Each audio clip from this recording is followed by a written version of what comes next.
मी Ganesh Khedkar Subhash academy मध्ये तुमच्या सगळ्यांचं स्वागत करतो। आपण ग्रुप सी ची जी आपली टेस्ट सिरीज आहे त्यातल्या आज 5व्या टेस्टचं डिस्कशन पाहणार आहोत। आपलं 66 ते 80 हे जे आहेत हे करंटचे क्वेश्चन आहेत। 15 क्वेश्चन असतात। आपल्या सगळ्या टेस्ट पाहिल्या तुम्ही आतापर्यंतच्या 5, तर आपण ग्रुप सी चे सगळे पेपर पाहूनच हे क्वेश्चन सेट केलेले आहेत। तुम्ही जर हे काळजीपूर्वक फॉलो केले तर तुम्हाला करंटला हक्कानं चांगले मार्क्स येतील। त्याच्यासाठी काय करणं, हे टेस्ट सिरीज सिन्सिअरली सोडवणं, शिवाय डिस्कशन काळजीपूर्वक पाहणं। त्या डिस्कशनच्या वेळेस त्या क्वेश्चनच्या आजूबाजूचा एरिया किंवा एक्सपेक्टेड एरिया जो असतो किंवा तो प्रश्न का विचारला जाऊ शकतो त्याचं लॉजिक तिथं सांगितलं जातं। त्यामुळे याचा तुम्हाला फायदा होणार आहे। शिवाय याच्या व्यतिरिक्त काही एक्सपेक्टेड पॉइंट असतात तेही सुद्धा आपण इथं डिस्कस करत असतो। त्यामुळे प्रत्येकानं हे काळजीपूर्वक पाहणं गरजेचं आहे। चलो सुरू करूयात। आज आपला पहिला क्वेश्चन म्हणजेच टेस्ट सिरीज मधला 66 नंबरचा क्वेश्चन आहे। 12वी जागतिक सरकार परिषद विचारलंय। लक्षात ठेवा, इथं प्रश्नामध्ये लोडेड क्वेश्चन असतो, नेहमी बघायचा।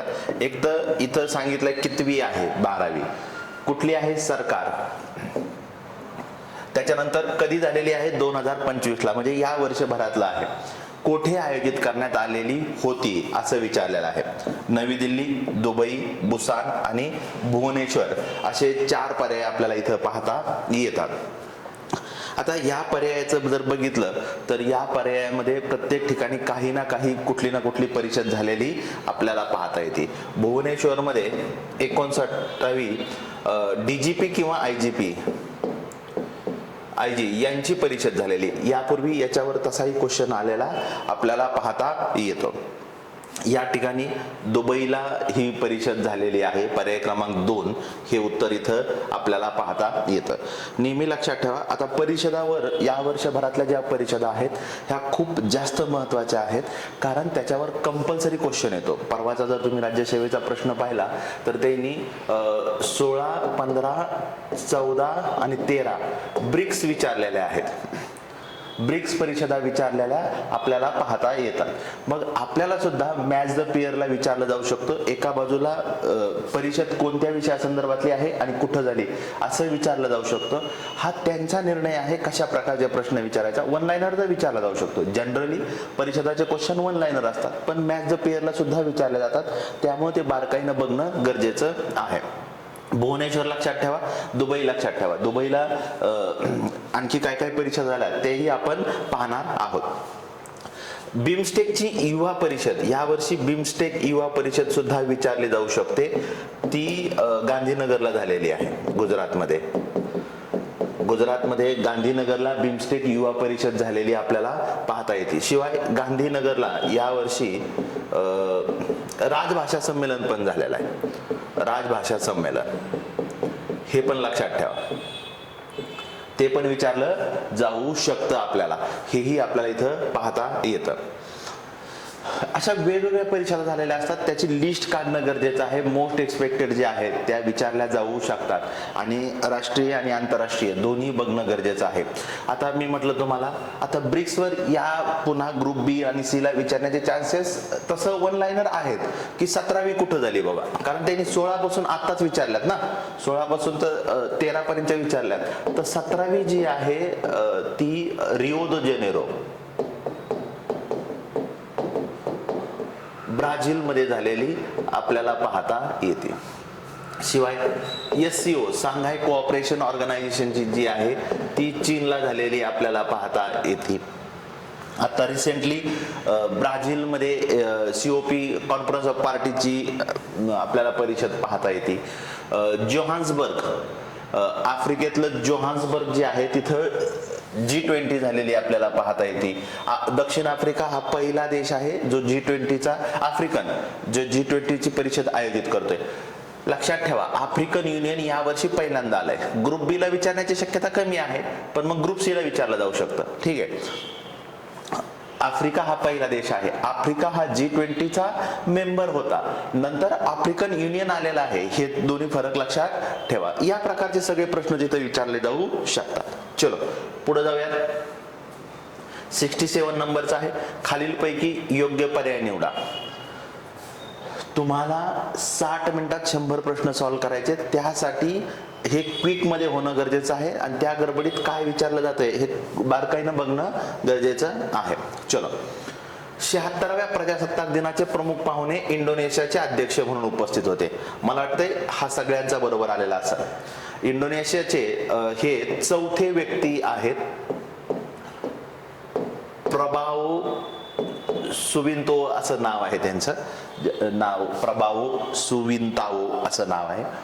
चौथे आहेत. आपलं जे पहिलं प्रजासत्ताक होतं त्या पहिल्या प्रजासत्ताकला सुद्धा सुकार्नो, इंडोनेशियाचेच अध्यक्ष आलेले होते, सुकार्नो. नेहरूंनी त्यावेळेस हे सगळं सुरू केलेलं आपल्याला पाहता येतं. मला नाही वाटत पहिल्यामध्ये कोणाला काही अडचण असेल.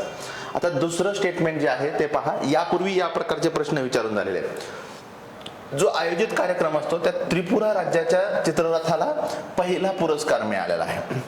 तर इथं थोडंसं बारकाईनं बघणं गरजेचं आहे. उत्तर प्रदेशनं महाकुंभ मेळा यावर्षी त्यांच्याकडे जो होता तो महाकुंभ मेळ्यावर पण प्रश्न विचारला जाऊ शकतो. महाकुंभ मेळावा केलेला आहे. 2 नंबरला त्रिपुरा आहे आणि 3 नंबरला आंध्र प्रदेश आहे.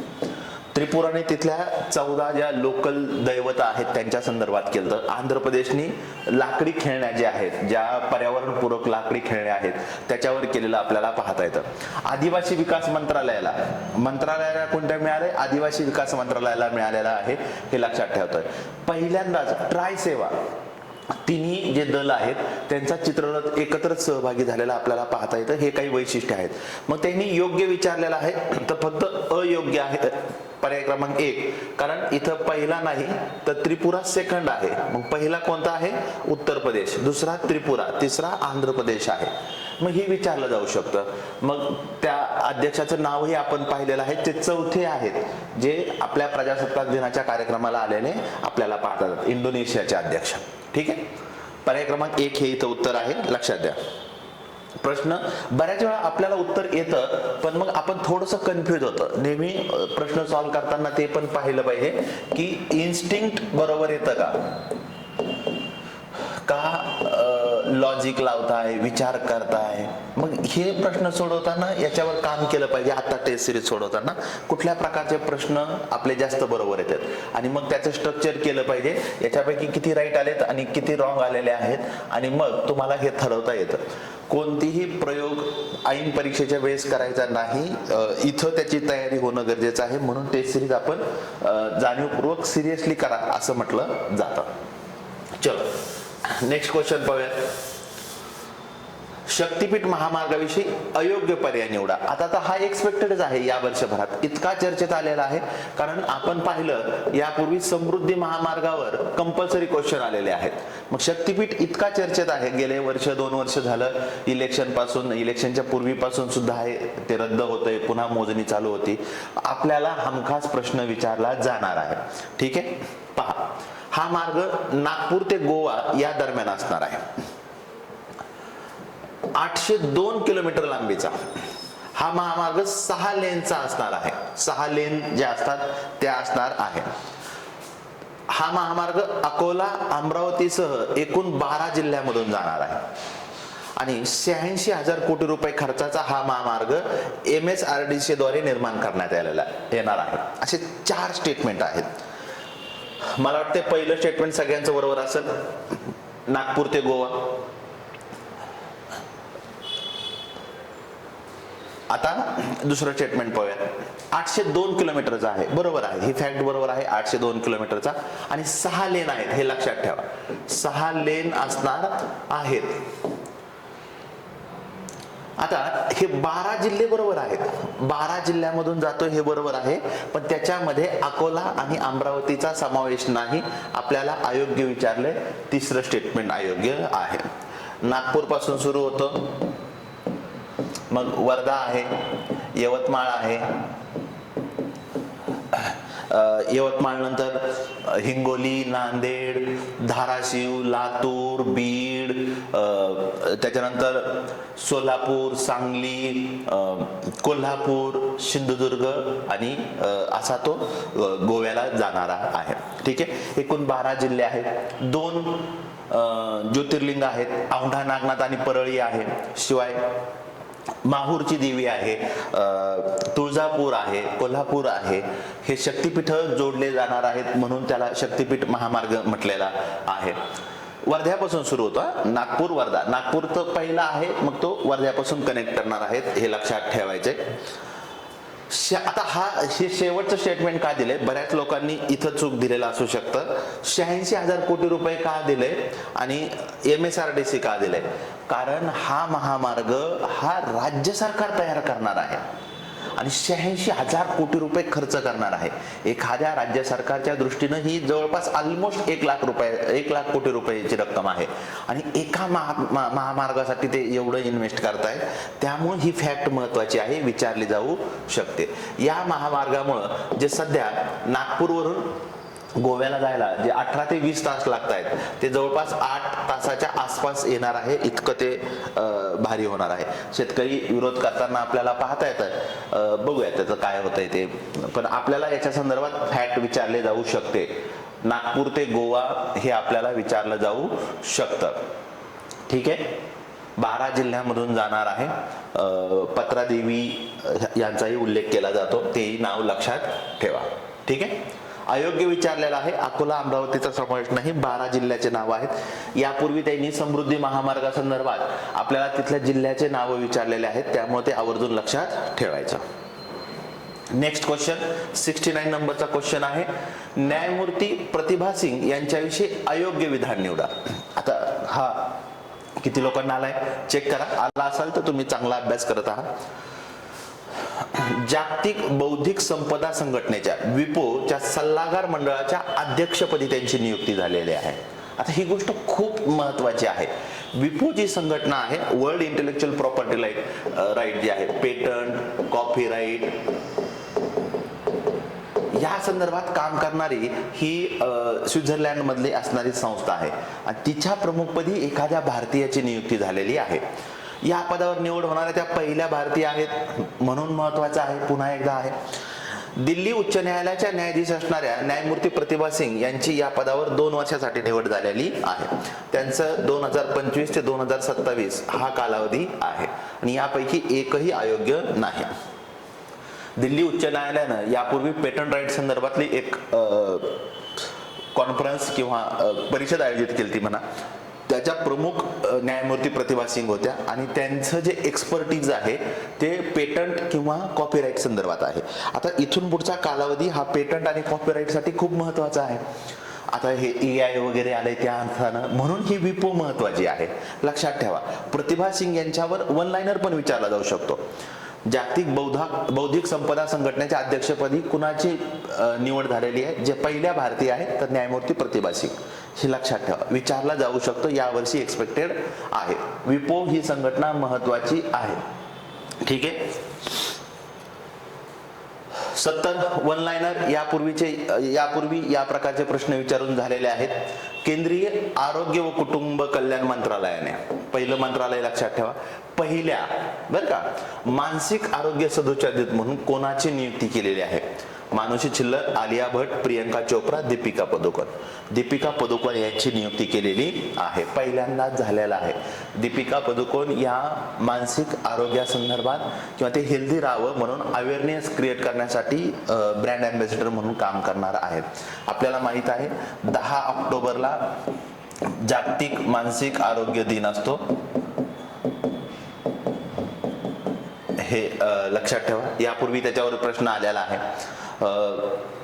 यावर्षी त्याची थीम आहे, ज्यावेळेस आपत्ती किंवा दुर्घटना घडतात त्यावेळेस मानसिक आरोग्यासंदर्भातला उपचाराचा ऍक्सेस देणं ही त्याची थीम आहे. ठीक आहे. त्यामुळे ते विचारलं जाऊ शकतं. म्हणजे इथं 2 प्रश्न तयार होतात. ब्रँड अँबॅसेडर कोण आहेत? दीपिका पदुकोण. 10 ऑक्टोबर विचारला जाऊ शकतो. त्याची थीम पण विचारली जाऊ शकते, संकल्पना. त्यामुळं हे काळजीपूर्वक बघणं गरजेचं आहे. यापूर्वी त्या प्रकारचे प्रश्न आलेले आहेत. जे महत्वाचे दिन असतात त्यांचे आरोग्य आणि पर्यावरण याच्या संदर्भात जास्त करून प्रश्न विचारले जातात. आजकाल अंतराळ संदर्भात असेल किंवा महाराष्ट्राच्या संदर्भात असेल तेही विचारले जातात, पण जास्त करून आरोग्य आणि पर्यावरण असतात, ते लक्षात ठेवा. ब्रँड अँबॅसेडर यापूर्वी पण विचारलेले आहेत. यावर्षी सुहानी शहा यांचं नाव लक्षात ठेवा. सुहानी शहा, तुम्ही सोशल मीडियावर त्यांचं पाहिलेलं असेल. त्या समोरच्याच्या मनात काय चाललंय ते ओळखतात. पहा, यूट्यूबला, इंस्टाग्रामला त्यांचे व्हिडिओ असतात. आता त्या का महत्वाच्या आहेत? त्यांना वर्ल्ड मॅजिशियन असोसिएशनचा पुरस्कार मिळालेला आहे आणि त्या पहिल्या भारतीय आहेत. त्यामुळे सुहानी शहा यांच्यावर प्रश्न विचारला जाऊ शकतो. प्राजक्ता कोळी त्यांचा मोस्टली इन्सेन नावाचा चॅनल आहे, काहीतरी सोशल मीडिया प्लॅटफॉर्म आहे, मोस्टली इन्सेन. यापूर्वी त्यांच्यावर प्रश्न विचारून झालेला आहे. त्यांना टाइम्सच्या 100 मोस्ट क्रिएटिव्ह जी लिस्ट आहे, क्रिएटिव्ह मधले जे 100 जगभरातल्या टाइमनं काढलेल्या आहे, त्याच्यामधल्या त्या सहभागी होणाऱ्या एकमेव भारतीय आहेत आणि पहिल्या भारतीय आहेत. त्यामुळे प्राजक्ता कोळी असतील, सुहानी शहा असतील, दीपिका पदुकोण असतील, आयुष्मान खुराना आपण यापूर्वी पाहिलेला आहे. फिट इंडिया आयकॉन यावर प्रश्न विचारले जाऊ शकतात. त्यामुळे अशी लिस्ट काढून ठेवा जे ब्रँड अँबॅसेडर झालेले आहेत, ज्यांच्यावर काही ना काही चर्चेत आलेलं आहे. युनिसेफचं कोणी झालंय का, युनेस्कोचं कोणी झालंय का, तर याची एक लिस्ट काढली पाहिजे. या प्रकारच्या टॉपिकवर क्वेश्चन विचारले जातात. आपण आपल्या टेस्टच्या माध्यमातून तुम्हाला या प्रकारचं कंटेंट देतच राहूयात, पण तुम्ही पण तयारी असू द्या. चलो, नेक्स्ट क्वेश्चन 71 नंबरचा आहे. खालीलपैकी योग्य विधान निवडा. पुन्हा काय विचारलेलं आहे ते काळजीपूर्वक बघणं गरजेचं आहे. जनरली आपल्याला साधारण 50च्या प्लस वन लाइनर क्वेश्चन असतात. ग्रुप BC ला टाइम मॅटर करतो. त्यामुळे आता हा प्रश्न किती लोकांचा बरोबर आलाय? काळजीपूर्वक पहा. सप्टेंबर 2025 मध्ये, मी डेट पण दिलेली आहे, कारण सप्टेंबर 2025 मध्ये जेनजीचं आंदोलन झालं नेपाळमध्ये आणि त्या आंदोलनानंतर, त्या लोकांच्या प्रोटेस्ट नंतर, लोकांच्या डिमांड नंतर सुशीला कार्की, नाव लक्षात ठेवा, सुशीला कार्की या नेपाळच्या पहिल्या महिला राष्ट्रपती म्हणून शपथ घेतली. तर ह्या राष्ट्रपती नाहीत तर पंतप्रधान म्हणून शपथ घेतलेली आहे. इंटरिम, हंगामी पंतप्रधान. ज्या प्रकारे बांगलादेशमध्ये ते नोबेल शांतता पुरस्कार विजेते जे आहेत त्यांना अंतरिम PM केलेलं आपल्याला पाहता येतं, तसंच यांना राष्ट्रपती नव्हे. नेपाळच्या पहिल्या महिला राष्ट्रपती कोण आहेत? विद्या भंडारी 2015 ला नेपाळच्या पहिल्या महिला राष्ट्रपती झालेल्या आहेत. सुशीला कार्की या नेपाळच्या पहिल्या महिला पंतप्रधान झालेल्या आहेत. कधी? सप्टेंबर 2025. 2016 मध्ये नेपाळ सर्वोच्च न्यायालयाच्या मुख्य न्यायाधीश होणाऱ्या त्या पहिल्या महिला आहेत. हे बरोबर आहे. योग्य विचारले त्यांनी आपल्याला, इथं फक्त ब योग्य आहे, पहिलं स्टेटमेंट चुकलेलं आहे. 25व्या तिथल्या CGI होत्या, ह्या लक्षात ठेवा. नेपाळच्या पहिल्या मुख्य न्यायाधीश होत्या आणि नेपाळच्या पहिल्या महिला पंतप्रधान झालेल्या आहेत. इंटरिम झालेल्या आहेत. त्यांची निवड आता बघू, इलेक्शन होईल त्यांचं, त्यावेळेस बघूया. 2016 ला CGI झालेल्या आहेत आणि 2025 ला, सप्टेंबर 2025 ला इंटरिम PM झालेल्या आहेत. या सुशीला कार्की यांचा भारताशी काय संबंध आहे? तर आपल्या बनारस हिंदू विद्यापीठामधून त्यांनी MA मध्ये पॉलिटिकल सायन्स विषय घेऊन आपलं शिक्षण पूर्ण केलेलं आपल्याला पाहता येतं. शिवाय भारतात ते दीर्घकाळ राहिलेले आहेत. त्यांचं आत्मचरित्राचं नाव पण आहे न्याय नावाचं. न्याय हे पण लक्षात ठेवा. त्यामुळं आपल्याला शेजाऱ्यावर प्रश्न विचारला जाऊ शकतो. रिसेंटली मालदीवमध्ये त्यांच्या पक्षाचं नाव विचारलेलं आपल्याला पाहता येते, मालदीव मधलं. किंवा थायलंडच्या ज्या पंतप्रधान आहेत ज्यांच्यावर कारवाई झाली त्यांच्या पक्षाचं नाव विचारलेलं आहे. मग यावर्षी आपल्याला कोणकोणते एक्सपेक्टेड आहेत? बांगलादेश हमखास आहे. बांगलादेश, कारण बांगलादेशच्या ज्या आहेत शेख हसीना यांना मृत्यूदंडाची शिक्षा दिलेली आहे. बांगलादेश आहे. नेपाळ विचारला जाऊ शकतो, जपान विचारला जाऊ शकतो, कारण जपानला पहिल्यांदा महिला पंतप्रधान झालेल्या आपल्याला पाहता येतात, मग त्यांच्या संदर्भात विचारला जाऊ शकतो. मालदीव विचारून झालेला आहे, आता रिसेंटली मालदीव विचारलाय. मग बांगलादेश, नेपाळ, जपान विचारलं जाऊ शकतं. आपल्या लिस्टमध्ये प्रोबेबल जे काही टॉपिक आहेत की आंतरराष्ट्रीय जे काही पॉइंट आहेत त्याच्यात काय काय विचारलं जाऊ शकतं ते आपण साईटला काढणं गरजेचं आहे. आता मालदीव मधला पक्ष विचारलाय, थायलंड मधला पक्ष विचारलाय, मग आपण हे विचारलं पाहिजे. मग शेख हसीना यांचा पक्ष असेल किंवा त्यांच्या वडील जे मुजबिर रेहमान आहेत, बांगलादेशचे निर्माते आहेत, त्यांची राष्ट्रपिता ही पदवी सुद्धा काढून घेतलेली आहे. बांगलादेशच्या सर्वाधिक दीर्घकाळ पंतप्रधान राहिलेले आपल्याला पाहता येतात. या संदर्भातले प्रश्न विचारले जाऊ शकतात. यापूर्वी आपल्याला म्यानमारवर पण प्रश्न विचारलेला आहे, ते लक्षात ठेवणं गरजेचं आहे. चलो next question.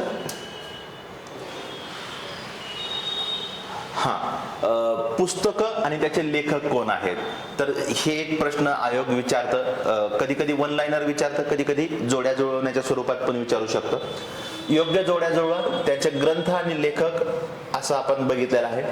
Ambedkar a life, democracy's heartland, inside the battle for power in south Asia, Dharmanomics, धर्म आणि इकॉनॉमिक्स कसं चालतं त्या अर्थाचं, आणि speaking with nature, the origin of Indian environmentalism. असे 4 पुस्तकं विचारलेले आहेत आपल्याला. यापूर्वी आपण काही पुस्तकं पाहिलेले आहेत. पुन्हा दलाई लामांचं पुस्तक पाहिलेलं आहे, कैलास सत्यार्थींचं पुस्तक पाहिलेलं आहे, बानू मुस्ताक यांचंही पुस्तक पाहिलेलं आहे आपण. आंबेडकर अ लाईफ हे शशी थरूर यांचं पुस्तक आहे. डेमोक्रेसीज अँड हार्टलँड हे एस.वाय. कुरेशी. आता एस.वाय. कुरेशी का चर्चेत आहेत, सध्या केंद्रीय निवडणूक आयोग कुठल्या ना कुठल्या अर्थानं चर्चेत आहे. मग त्यांच्यावर टीका करताना किंवा इलेक्शन कमिशनच्या कामासंदर्भात बोलताना एस.वाय. कुरेशी हे नाव खूप येते. हे आपले माजी मुख्य निवडणूक आयुक्त आहेत, त्यामुळे ते विचारलं जाऊ शकतं. धर्मानॉमिक्स श्रीराम बालसुब्रमण्यम यांचं आहे, आणि स्पीकिंग विथ नेचर हे रामचंद्र गुहा यांचं आहे. म्हणजे पहा, एचं 3, बीचं 4, म्हणजे पर्याय क्रमांक 3 हे आपलं उत्तर पाहता येतं. शशी थरूर हे आयोगाचे आवडते आहेत, आयोग त्यांच्या संदर्भातले पुस्तकं विचारलं जातं, त्यामुळं आपण ते बघणं गरजेचं आहे. रामचंद्र गुहा यांच्या संदर्भातले पुस्तकं विचारले जातात. श्रीराम धर्मनॉमिक्स जे आहे, आता सगळं धर्म आणि धर्माच्या भोवती जी काय अर्थव्यवस्था चाललेली आहे, आपले सणवार आहेत किंवा काय जे धार्मिक उत्सव होतात त्याच्यातून अर्थव्यवस्थेला कसं बूस्ट, किंवा ते कुंभमेळा झाला, महाकुंभमेळा, त्यावेळेस कसं अर्थव्यवस्थेला बूस्ट मिळलं जातंय, दिवाळीचा सण असेल, त्यामुळे धर्मनॉमिक्स महत्वाचं आहे. आणि रामचंद्र गुहांचं पुस्तक आहे, त्यामुळे हे प्रोबेबल पुस्तक आपण साईटला काढतोय.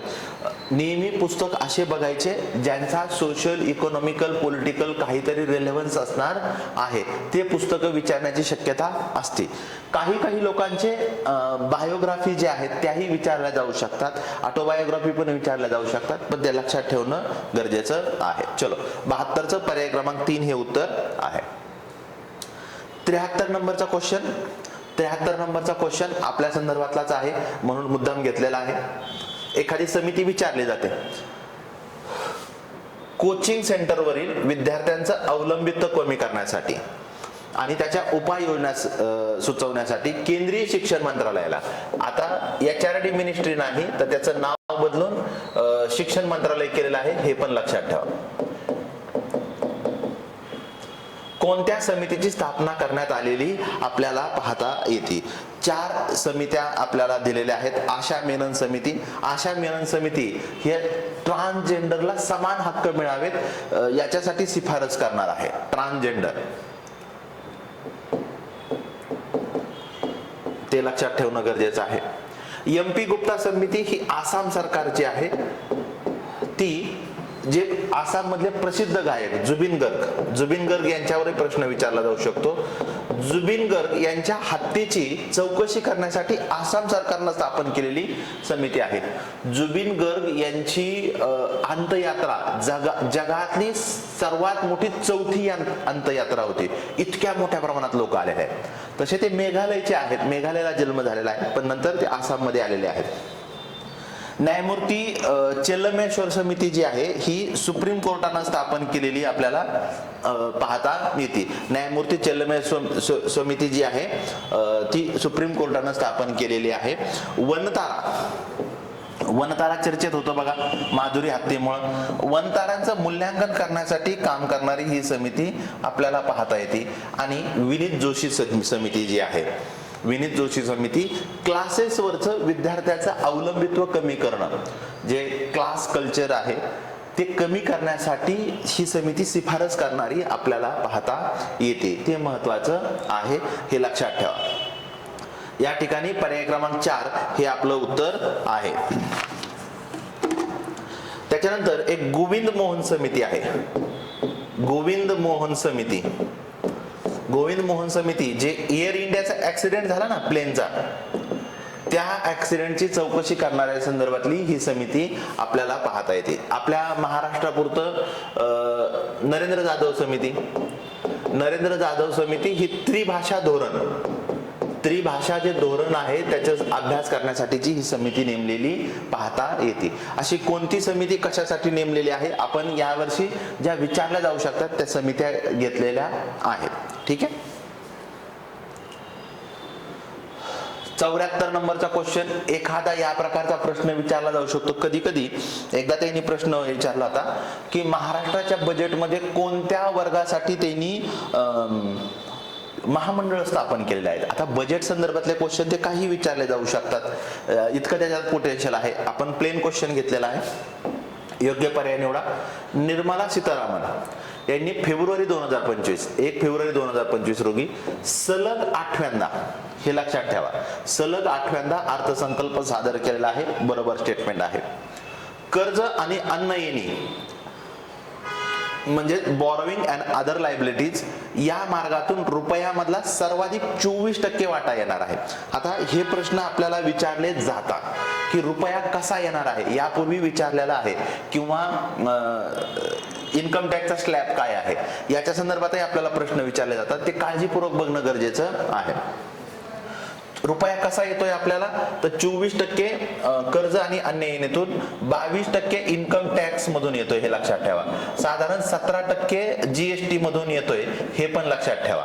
हे विचारलं जातं. मग आपला रुपया कसा जातोय, तर राज्याच्या वाटा याच्यासाठी जास्त जातोय, राज्यांचा जो वाटा आहे. त्यानंतर व्याजाला जातोय 4%, नुसतं 4% रक्कम आपली पेन्शन द्यायला जाते. पेन्शन रुपयामधले 4 पैसे पेन्शनसाठी खर्च होतात, पेमेंट तर बाजूलाच राहिलं. त्यामुळे ह्या फॅक्ट ज्या आहेत त्या महत्वाच्या आहेत. पर्याय क्रमांक 3 दोन्ही स्टेटमेंट बरोबर असणारं हे आपलं क्वेश्चन आहे. लक्षात ठेवा, बजेट संदर्भात असे काहीतरी प्रश्न विचारले जाऊ शकतात. अयोग्य जोडी निवडा. 75 नंबरचा क्वेश्चन आपल्याला विचारलाय, अयोग्य जोडी निवडा. त्यामध्ये महत्वाचे दिन विशेष विचारलेले आहेत. एखादा क्वेश्चन त्याच्यावर असू शकतो.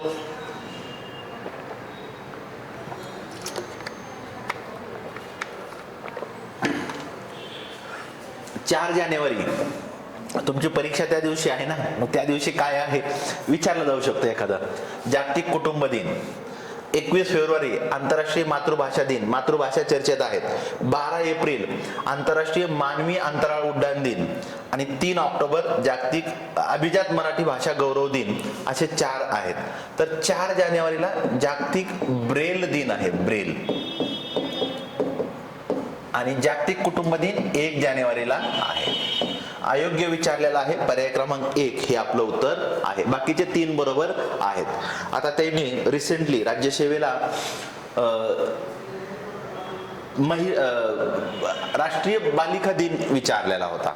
बालिका दिन जो आहे तो विचारलेला होता. त्यामुळं पुन्हा एकदा असे प्रश्न काहीतरी विचारले जाऊ शकतात. आपण यापूर्वी पाहिलेला आहे. पहिल्यांदा जागतिक ध्यान दिन आहे, तो विचारलेला आहे. मग असे पहिल्यांदा कोणते दिन साजरे केले जातात किंवा यावर्षी काही रिलेव्हन्स आहे का? पुन्हा एकदा मी सांगितलं त्याप्रमाणे हे जे दिन असतील ते पर्यावरण आणि आरोग्य या संदर्भातले जास्त विचारले जातात. आपल्याला 3 ऑक्टोबर तर माहीतच आहे, अभिजात मराठी भाषा गौरव दिन साजरा केलेला आहे, त्यामुळे तोही विचारला जाऊ शकतो. 75चं अयोग्य जोडी विचारली, पर्याय क्रमांक 1 हे आपलं उत्तर आहे. 76 नंबरचा क्वेश्चन, खालीलपैकी कोणत्या राज्य शासनाने 2025 हे शहरी विकास वर्ष म्हणून घोषित केलेलं आहे? आता राज्य सरकार पहिलं राज्य कोणतं, कोणत्याही ऍक्टिव्हिटी मधलं, या संदर्भात आपल्याला वारंवार प्रश्न विचारले जातात. महाराष्ट्र, गुजरात, बिहार आणि आंध्र प्रदेश आपल्याला विचारलं जातं, तर इथं गुजरात आहे. बिहार जे आहे पहिल्यांदा ग्रामीण क्रिकेट लीग सुरू करणारं राज्य आहे. ग्रामीण क्रिकेट लीग आपल्याला पाहता येतं. महाराष्ट्र जे आहे मोबाईल फॉरेन्सिक व्हॅन सुरू करणारं राज्य पाहता येतं. आंध्र प्रदेश जे पाहिलेलं आहे आपण, मनमित्र व्हॉट्सअप गव्हर्नन्स प्रोग्राम पाहिलेला आहे आपण, किंवा 2 अपत्याचं धोरण रद्द करणारं राज्य आहे. असे काही क्वेश्चन विचारले जाऊ शकतात. केरळनी डिजिटल ऍक्सेस जो आहे तो केलेला आहे. शिवाय दारिद्र्यमुक्त राज्य, पहिलं दारिद्र्यमुक्त राज्य, अत्यंतिक दारिद्र्यमुक्त राज्य केरळ आपल्याला पाहता येतं. त्यानंतर तामिळनाडू जे आहे, तामिळनाडूनी स्वतःचं स्वतंत्र शैक्षणिक धोरण घोषित करणारं भारतातलं पहिलं राज्य आपल्याला पाहता येतं. किंवा रुपयाच्या ऐवजी जे चलन आहे, चिन्ह आहे, त्याच्याऐवजी त्यांनी तमिळ भाषेतलं आपलं चिन्ह तयार केलेलं आपल्याला पाहता येतं.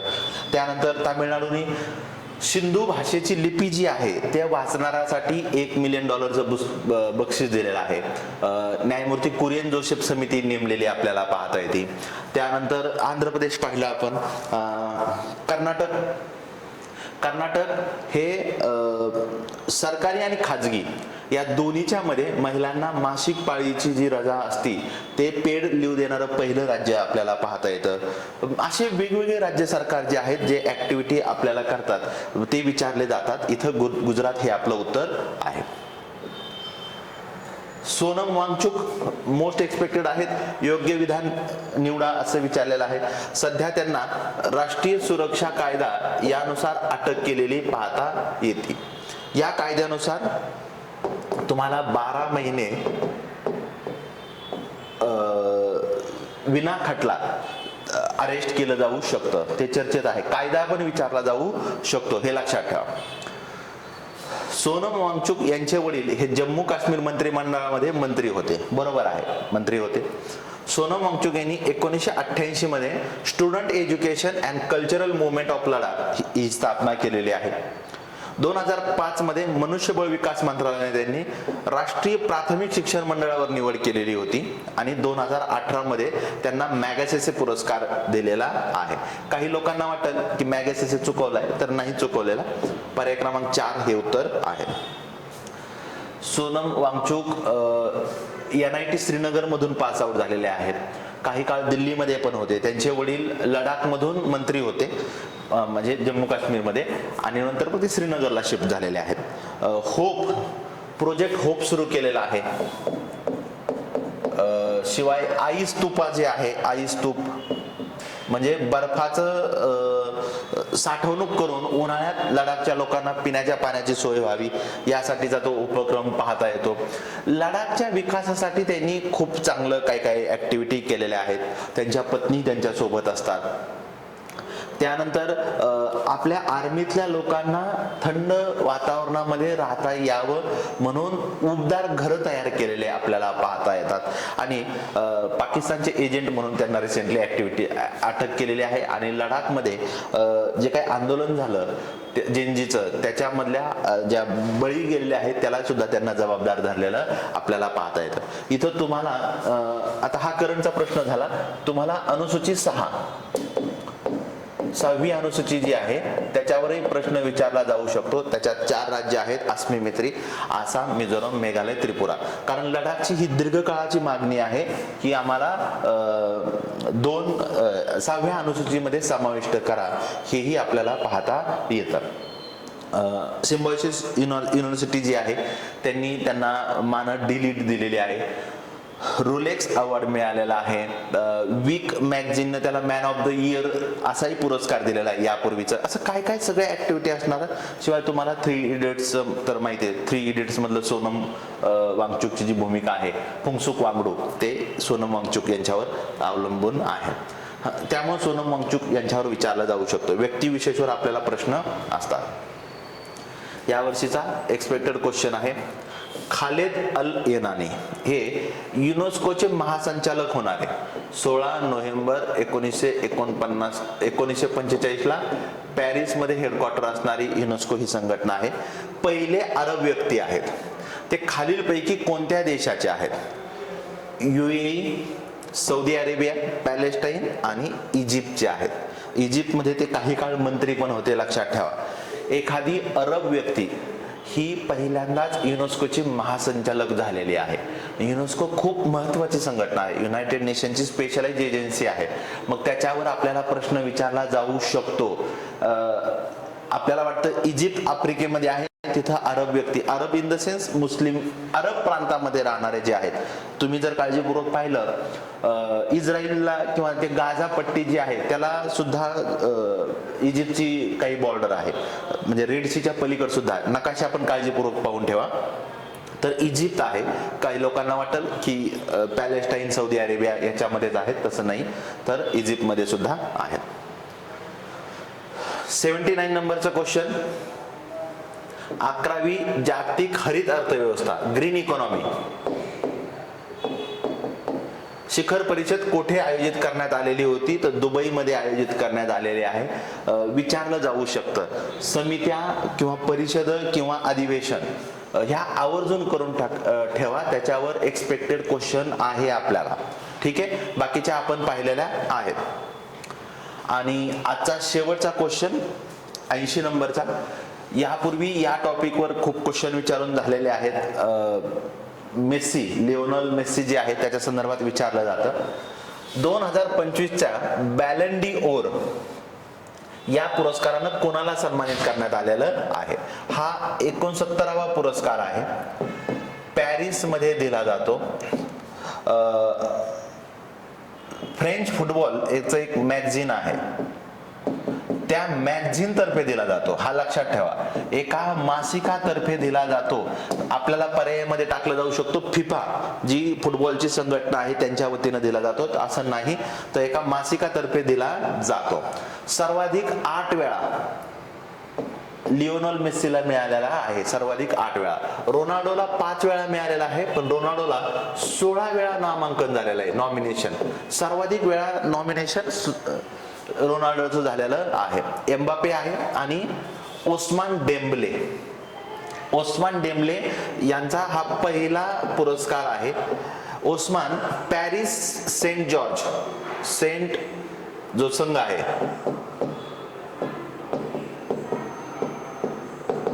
जर्मन, या क्लब कडून खेळतात. क्लबचे पण नावं पण विचारतात बरं का. आणि ते फ्रान्सचे आहे. फुटबॉल कोणत्या देशाकडून खेळतात? फ्रान्स. क्लबचं नाव आहे पॅरिस सेंट जर्मन, हे क्लबचं नाव लक्षात ठेवा. आणि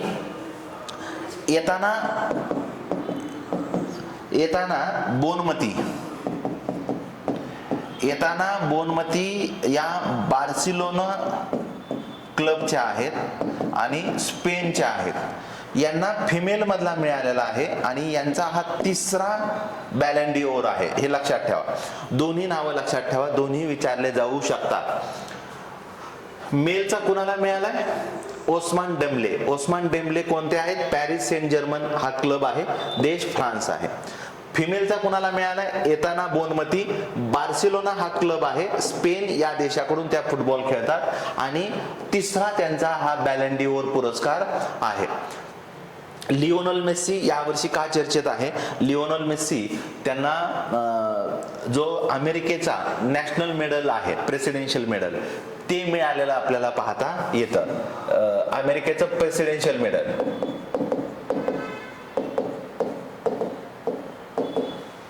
क्रिस्टियानो रोनाल्डो जो आहे, तर पहिल्यांदाच फुटबॉलमध्ये त्याला रेड कार्ड दाखवलेलं आपल्याला पाहता येतंय. 1000 गोल करणं, सर्वाधिक लिलाव म्हणजे महागड्या पैशाचा करार करणं, यासाठी वेगवेगळ्या कारणानं चर्चेत आहेत.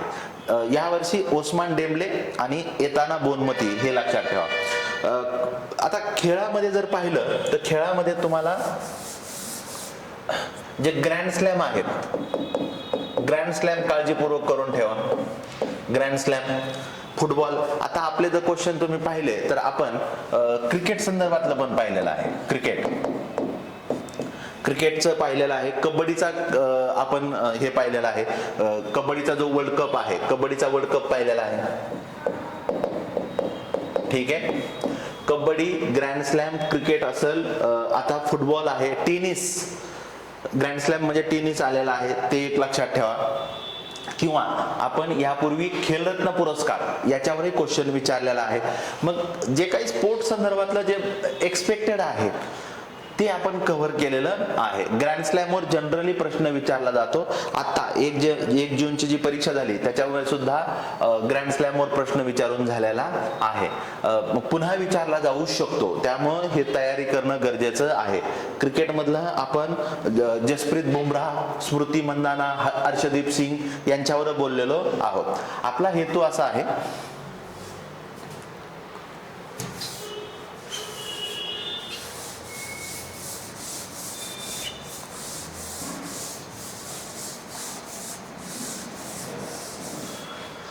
आयोग जे तुम्हाला प्रोबेबल टॉपिक विचारतं त्यात व्यक्तिविशेषवर विचारतं. व्यक्तिविशेष एक आयोगाचा आवडता टॉपिक आहे. निधन झालेलं आहे, नियुक्त्या झालेल्या आहेत, त्या संदर्भात विचारलं जातं. नंतर समित्या आहेत, परिषदा आहेत. ठीक आहे. त्यानंतर मिलिटरी एक्सरसाइज आहेत, सराव आहेत, पुस्तकं आहेत, दिनविशेष आहेत. ठीक आहे. आंतरराष्ट्रीय वर्ष, आपण ते वर्ष पण पाहिले, 2025 पाहिले, 2026 पण पाहिलेलं आहे आपण. ठीक आहे. त्यानंतर अंतराळाचं पण आपण पाहिलेलं आहे. निस्सार उपग्रह पाहिलेला आहे आपण, लक्षात ठेवा. अंतराळ पाहिलेला आहे. विज्ञानचंही काहीतरी पाहतच आहेत आपण. त्यानंतर क्रीडा पुरस्कार, आपण पद्म पुरस्काराविषयी पण बोललेलो आहोत. त्याच्यानंतर नोबेल पुरस्कार आहेत, चित्रपट पुरस्कार आहेत, आपण दादासाहेब फाळके पुरस्कार, मोहनलाल यांच्याविषयी पण बोललेलो आहोत. असा जो काही आयोगाचा आवडता एरिया असतो ना, तो आपण कव्हर करणं हे आपल्या 8 टेस्ट सिरीजच्या माध्यमातून हेतू आहे. क्वेश्चन त्याच प्रकारे फ्रेम केले जातात आणि त्या क्वेश्चन सोबत जे डिस्कशन असतं ते सुद्धा त्या क्वेश्चनच्या आजूबाजूचं आणखी काय विचारलं जाऊ शकतं किंवा सिमिलर काय विचारलं जाऊ शकतं हे तुम्हाला या डिस्कशनच्या माध्यमातून कळणार आहे. अशा प्रकारे 5व्या टेस्ट मधलं आपलं डिस्कशन पूर्ण झालेलं आहे. चालेल, आज आपण इथं थांबूया. थँक्यू.